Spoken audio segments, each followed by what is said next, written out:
Well, hello everybody, and welcome to this episode of G Bear's Off-Grid Ways. And yep, got a package sitting right here in front of me. Only 3 days late, but it's here. Right from my favorite delivery company, FedEx.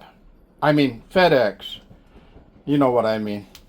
Those of you who've been following me for a while know that there's no love lost between me and FedUp. They never really, well, I can't say never, because for the last few months, they've been doing a pretty good job of getting my packages on time. Always late in the afternoon, but hey, they got to come up the hill from down the hill, so it takes a little time. Anyway, this is what they delivered. And got some tossed around a little bit, got tears in the corners. There's another tear there in that corner. And then on this side, it's torn open. But it got here. So let's see what we have, huh? Alright, so it's taped from this side. Got my trusty knife right here. And I see somebody's already figured out what it is, what's inside here, or who it's from, just by what you can see through the holes, right? Alright, let's get this thing opened up. And while I'm at it, just so I don't forget, I gotta say, thank you, Jennifer. I appreciate all you do for me. It comes in handy. Alright, so I'm gonna get the plastic wrap off this thing. And I gotta put this in the plastic bag for recycle. And there we are, LiFePro4 battery charger from WattCycle, from the best rep anybody could ever have. Her name is Jennifer. She's been a godsend to me. I really appreciate all she does. And when I have problems or questions from customers that I can't answer, I contact Jennifer and she gets to it right away. She's always been on the ball for me. Again, thank you, Jennifer. Alright, so we got the sponge out of there. We got a book down in here. And here we go. 36 volt 18 amp or 48 volt 15 amp LiFePro4 battery charger. Instruction manual.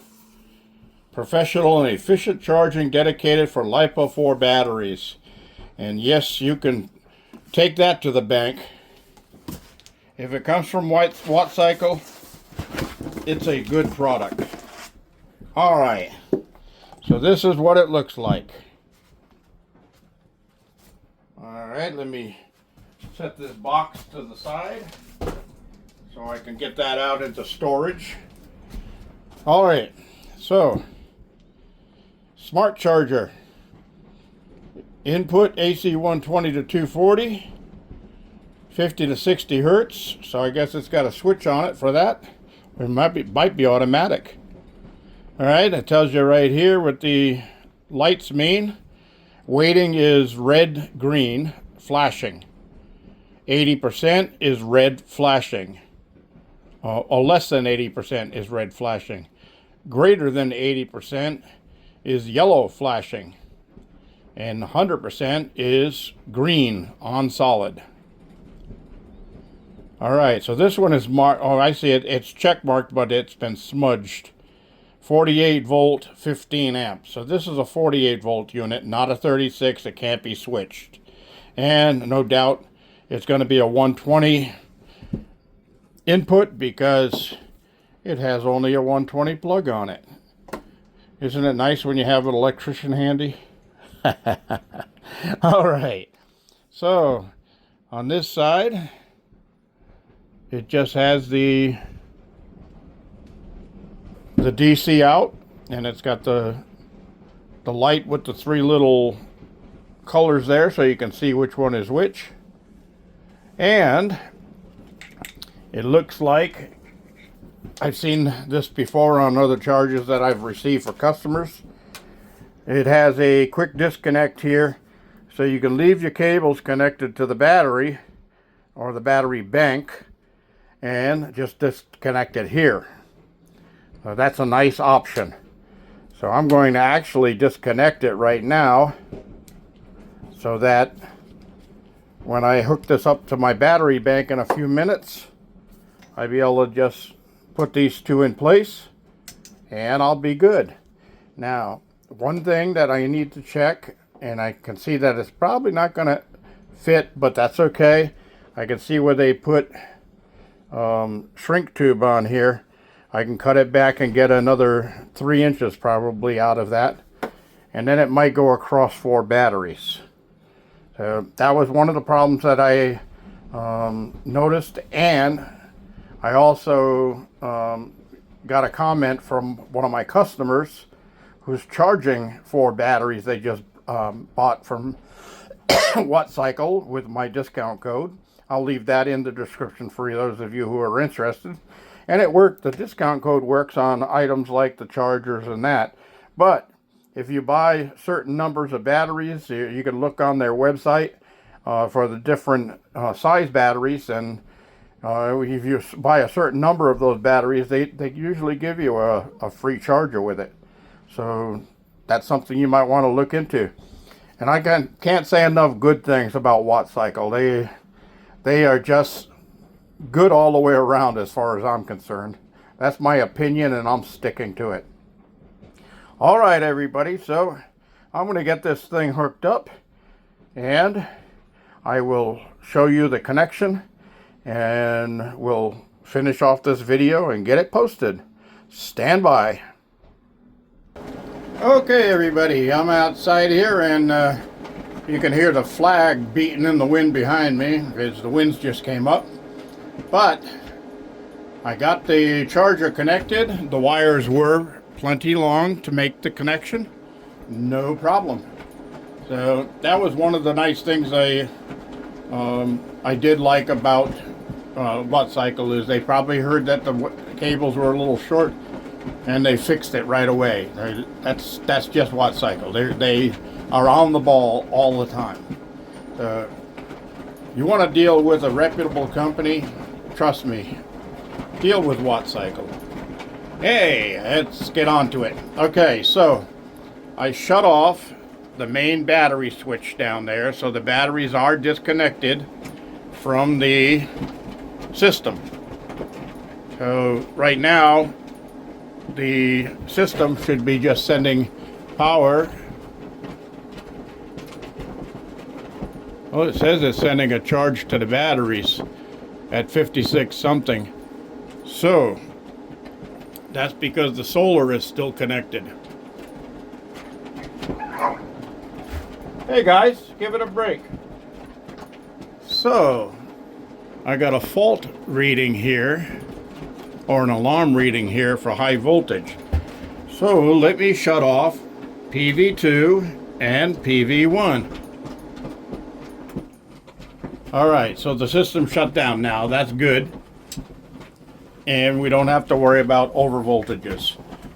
So the problem with that is I was going to plug this in to the system there and charge my batteries. So I guess I'm going to have to do it with them in line and see how that turns out. I don't usually like to charge them that way, but I'm going to try it and see what happens. Okay, so first things first. We turn on the battery power. Give that a minute or two. Next to turn on would be the solar, PV1 and PV2. And we see the lights are lighting up here. And the system is powering up, so I'm going to hit the mains button on it.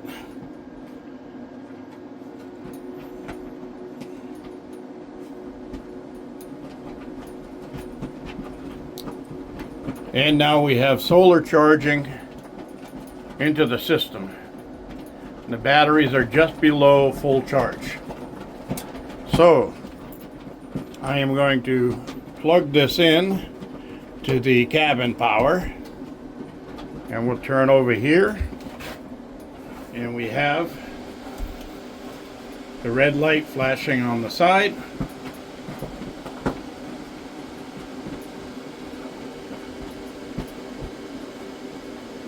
So red light flashing is less than 80%.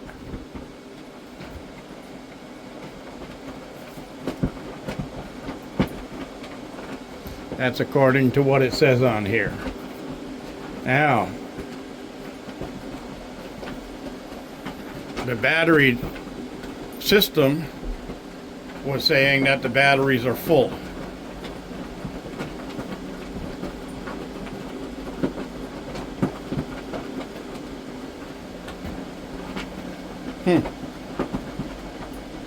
So it's definitely weak batteries. So in order to make this work the way I want it to,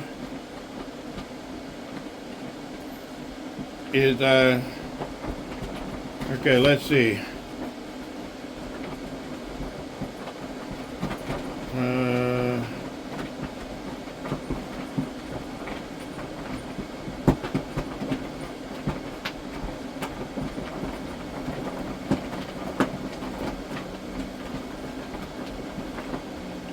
I'm just reading what it says here for the what the LEDs flashings mean, because I'm just getting a red flash. According to the front of the charger, that means that my batteries are at less than 80%, although the system is reading them as full charge.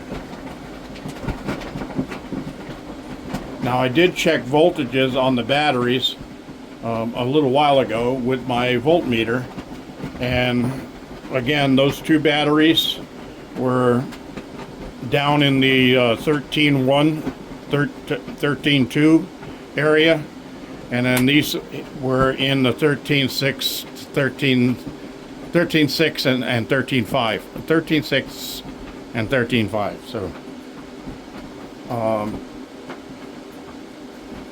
yep.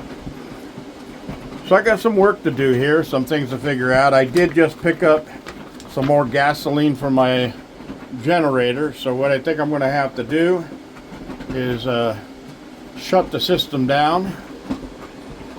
And I'm showing a charge now coming in,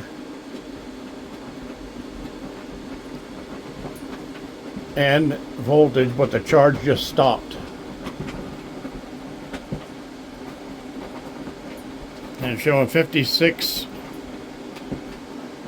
Okay, so apparently what's going on is the generator is showing as a charge on the batteries at 56.8.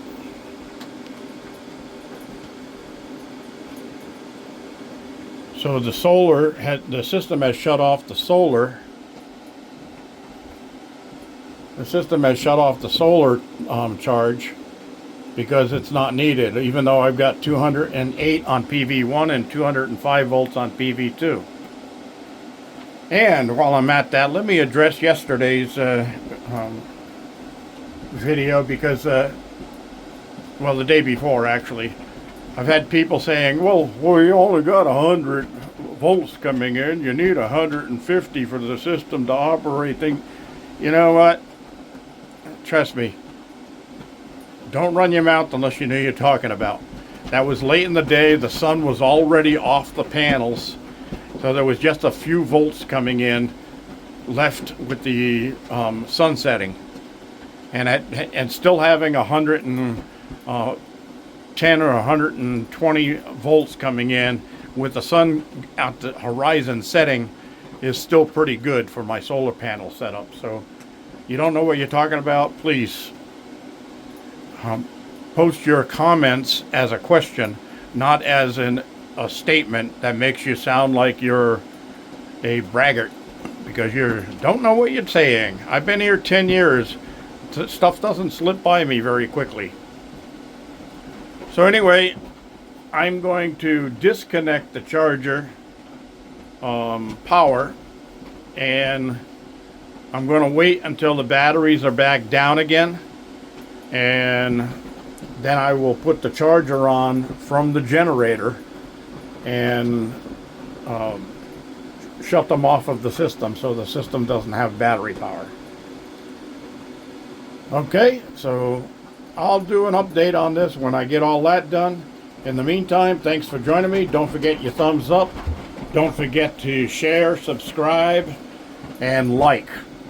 That's all important stuff on YouTube channels. Thank you. This is G Bear signing off. Okay, everybody, I'm back. The generator's running behind me, pretty loud, but I think you can hear me. The light now is flashing yellow with the system plugged in to the generator instead of the house. And yellow means it's greater than 80%. But it needs to be green to be 100%. So I'm going to let it run for a while, and I'll leave an addendum either in print in the video or in my comment below, pinned as an add-on comment, to let you know how long it took to go to green. Because the system is actually showing it at 58.5% with saying it's full batteries. So something's not right here, and I have to find out what. Alright, let's let it run for a while, and I'm going to go sit down, have a nice bottle of ice water, and keep hydrated. Not too hot today, but humidity's up a little. Stand by. Oh, never mind. This is G Bear signing off finally, and I'll get back to you in the video itself.